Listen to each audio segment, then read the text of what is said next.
O número de pessoas infectadas com vírus HIV cresceu 11% no Brasil no período de 2005 a 2013, segundo a UNAIDS, a divisão da ONU que cuida de assuntos relacionados à AIDS. E a nossa conversa hoje é com o coordenador adjunto do Programa Estadual de Doenças Sexualmente Transmissíveis e AIDS, o Arthur Kalischmann, que é médico sanitarista. Tudo bem? Tudo bom, Wagner. Olha, eu queria inicialmente entender o que aconteceu para puxar esse crescimento de 11% nesse período. Tá, bom, na verdade o que a gente olha, quando a gente olha o dado brasileiro, o crescimento em termos de taxa, nesse período saiu de 19 casos para cada 100 mil habitantes para em torno de 20 casos para 100 mil habitantes. Então não houve um crescimento tão grande no conjunto do país, dá para se dizer até que houve uma certa estabilidade. Porém, o que a gente tem é um certo mix no Brasil como um todo. Você tem vários estados onde, infelizmente, a epidemia está subindo e alguns estados, o estado de São Paulo entre eles, onde a epidemia ainda está caindo ou estabilizada. Então, na média, você tem uma certa estabilização, embora em alguns locais, em algumas populações, mesmo em São Paulo, a epidemia também está subindo e em outras ela está diminuindo. Então, a gente tem uma média aí que, de fato, destoa do restante do mundo, quando eles botam que no mundo todo a epidemia caiu.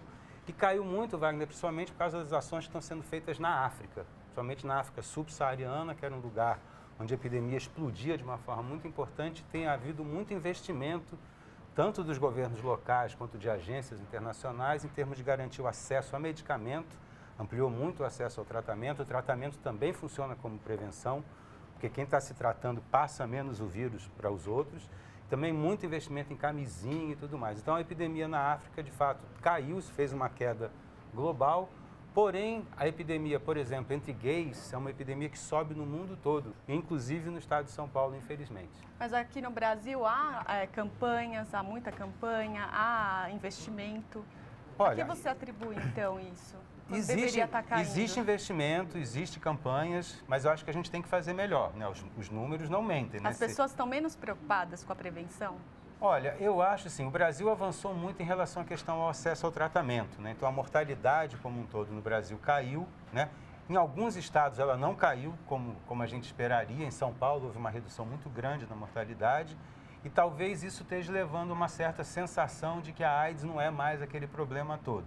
De fato, para quem consegue acessar o medicamento, tomar o medicamento, é possível viver com HIV, mas não é possível viver com AIDS. Quer dizer, se a pessoa ou não acessa o remédio, ou a gente não consegue fazer com que ela consiga se manter tomando, a mortalidade volta. Se é só essa sensação de segurança que está fazendo as pessoas não usarem mais tanto preservativo como já se usou antes, não dá para afirmar que é só isso. Pode haver também uma certa fadiga dessa questão do uso do preservativo. Então, é claro que o preservativo é e vai continuar sendo a melhor estratégia de prevenção. Previne contra o HIV, contra a gravidez, contra as outras doenças sexualmente transmissíveis, mas eu acho que a gente tem que estar incorporando também outras estratégias. Hoje a gente já tem algumas estratégias com os próprios remédios, né, que é a profilaxia pós-exposição, com antirretrovirais, fazer uma discussão com as comunidades que são mais vulneráveis para se ver melhor o que a gente pode fazer para melhorar a prevenção. Você falou que há estados brasileiros em que essa epidemia tem crescido, que esses números têm crescido. São Paulo, a curva é decrescente ainda. Quais são pontualmente esses estados em que a curva está crescendo? Olha, nós temos 27 estados, certo? Em termos de crescimento da epidemia, em torno de 20 estados a epidemia está crescendo. No estado de São Paulo, a epidemia vem caindo, mas quando a gente olha determinadas populações mais vulneráveis, como, por exemplo, homens que fazem sexo com homens, ela cresce no Brasil todo, em todos os estados brasileiros. A epidemia, por exemplo, entre heterossexuais no estado de São Paulo, ela vem caindo. A gente tinha a questão do uso de droga injetável, que era um problema muito sério na década de 90, e a gente teve tanto a questão das ações de redução de danos, troca de agulha e seringa, quanto a entrada do crack, que fizeram também cair muito o uso os casos de AIDS associados à droga. Já, por exemplo, no sul do Brasil, também no Rio Grande do Sul, o uso de droga injetável se manteve por mais tempo. Isso também puxou a epidemia para o alto.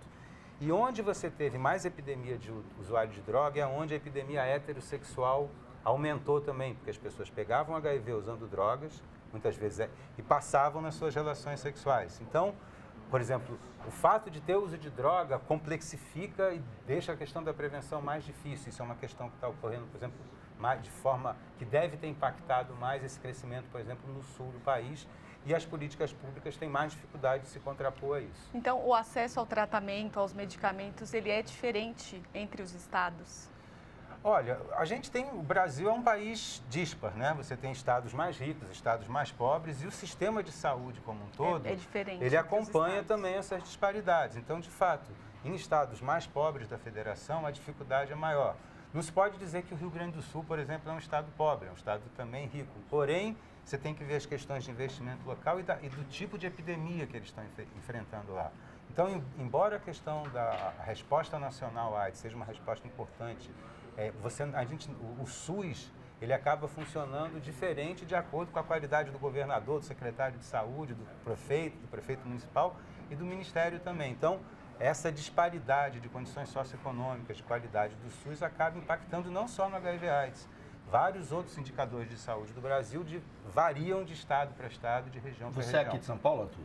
Eu sou nascido e criado no Rio de Janeiro, mas eu resido, meus filhos são aqui de São Paulo, desde 85. Tá, então você vai lembrar que no início dos anos 90, Adriana, você deve lembrar também, a Rádio 89 FM fez uma campanha que deu muito o que falar a respeito do que você acabou de dizer. O médico Drauzio Varela, o oncologista, entrava no ar e falava assim, cara, se você toma pico na veia, use seringas descartáveis, porque senão você vai morrer de AIDS. A sociedade paulistana, uma boa parte dela, reagiu de forma muito conservadora a isso, como se estivesse sendo feita uma apologia ao uso de drogas, que não era o caso, era uma campanha de orientação para alguém que é dependente químico de drogas endovenosas. Qual é a política pública adequada para esse problema que você citou, em que pese o fato de que ele é menos recorrente? É essa, quer dizer, é claro que é bom que ninguém use droga, é bom que ninguém comece a usar droga, muito menos droga injetável ou crack. Mas a droga, pelo menos do nosso ponto de vista, é uma questão de saúde pública. Existe, inclusive, um grande debate sobre a parte policial, se deve continuar combatendo as drogas, mas eu não vou entrar nesse debate aqui nesse momento, porque ele é muito complexo. Para nós é uma questão de saúde pública e, por exemplo, o que a gente chama de redução de danos, a troca de agulhas e seringas é uma política pública importantíssima. Ninguém vai começar a usar droga injetável porque tem acesso a uma agulha, né? O cigarro está aí disponível para todo mundo começa a fumar? Não, muito pelo contrário, está até menos gente fumando a cada vez. Então, são questões de vida muito complexas que levam uma pessoa a se injetar. E o fato dela ter acesso a uma agulha e uma seringa descartável só para ela, só vai permitir que ela não passe o HIV para ninguém. Não vai incentivar ela a usar mais nem menos droga.